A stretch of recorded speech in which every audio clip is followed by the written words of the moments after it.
be talking with them in the next week or so.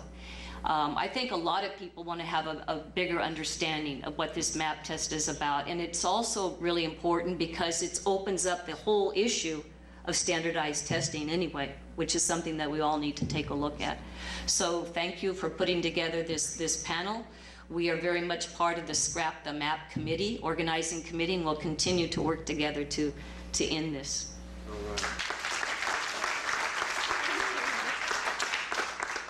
So my name's Chris McBride. I am the testing coordinator at Garfield High School. Proud to be a part of this faculty. And so being the testing coordinator, I have lots to do with the MAP. And basically, the teachers decided they didn't want to give it. And I said, okay, that sounds good. Well, what are we going to do now? My teachers have been incredibly motivating and inspirational to me. I stand up a lot in front and say, yep, we're not doing it. But it's our teachers that are saying that. That message somehow gets channeled through me. But I want everybody to know that Garfield, regardless of how few teachers are directly impacted by the MAP, we stand as 93 teachers and educators together in saying that this is wrong for our kids.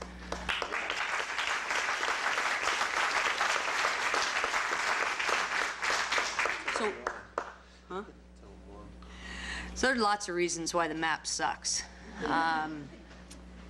You could ask a different teacher at my school and they might have a couple of different reasons out of the 15 that stick kind of at the top of their brain, but here are the ones that are high on my list.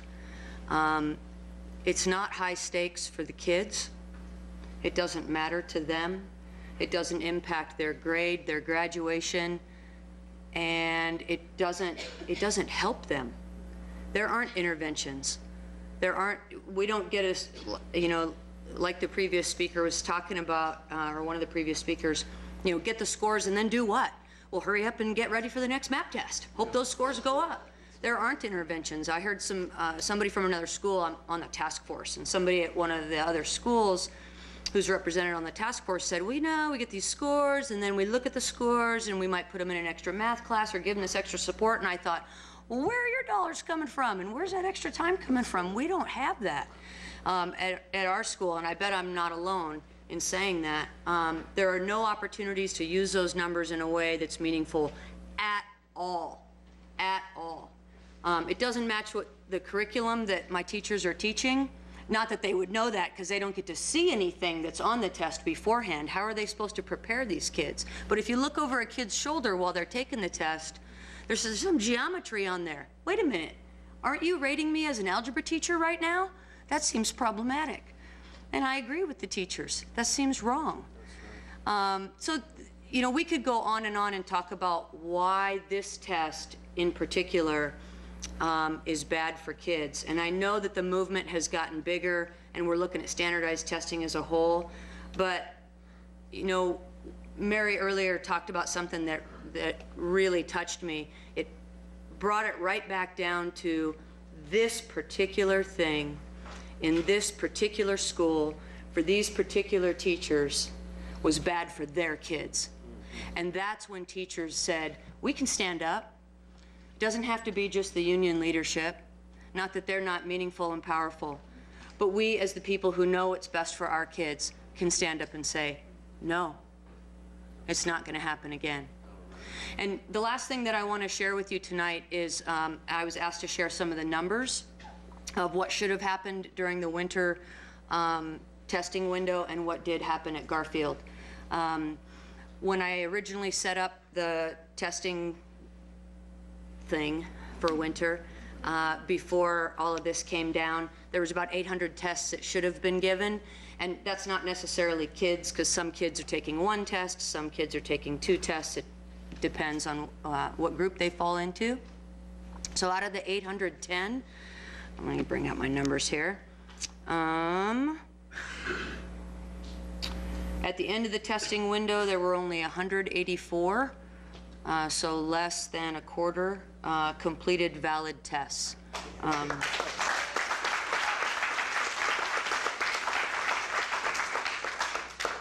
So just like at Chief Sealth, our administrators were told, you need to go in and make this MAP test happen. So our administrators, because they had to, walked in, pulled kids out of classrooms, walked them down to the computer lab and said, do this, take the test. And we had 104 kids themselves that sat in front of the computer and said, no, I won't. So we had a...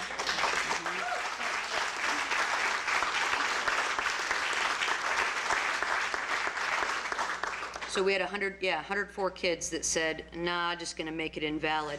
I'll just push the buttons as fast as I can. Look, I'm done. And that yields an invalid result. We had 273 parents that contacted me directly and said, I want you to opt my kid out. I don't know if my kid even is supposed to take it, but I hope not, it's stupid. And some of their kids were slated to take one test and some were slated to take two. So I know those numbers don't all add up to 810, and it's because, you know, it's because some of it's tests and some of it's I'm counting kids. So keep that in mind.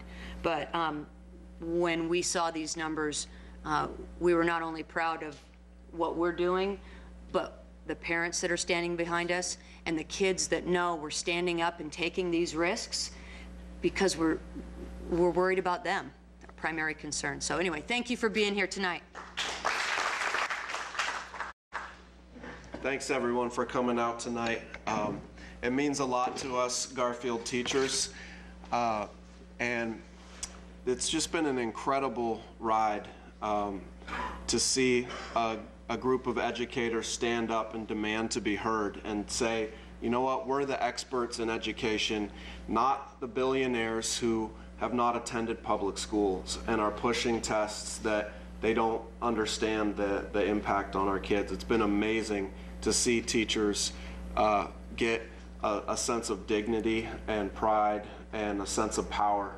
And you know, it really started when we had an all-staff meeting at Garfield, and we had done a lot of small meetings around beforehand, and we knew there was a lot of support, but we didn't know exactly how this all-staff meeting was going to go, where we discussed whether we should boycott it as an entire school. And there was a lot of questions for me as the union rep.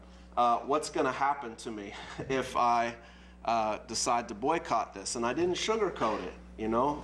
It could be labeled insubordination, and that could lead to a whole series of progressive discipline that could unfortunately negatively impact your livelihood, right? Those weren't the words that won the room over to support the MAP test. It was actually, I think, a courageous teacher who said, you know what, this test is going to label me and my kids a failure, and I'd rather face discipline for standing up for what I believe in than just for sitting back and letting this system run over us. And I remember that vividly.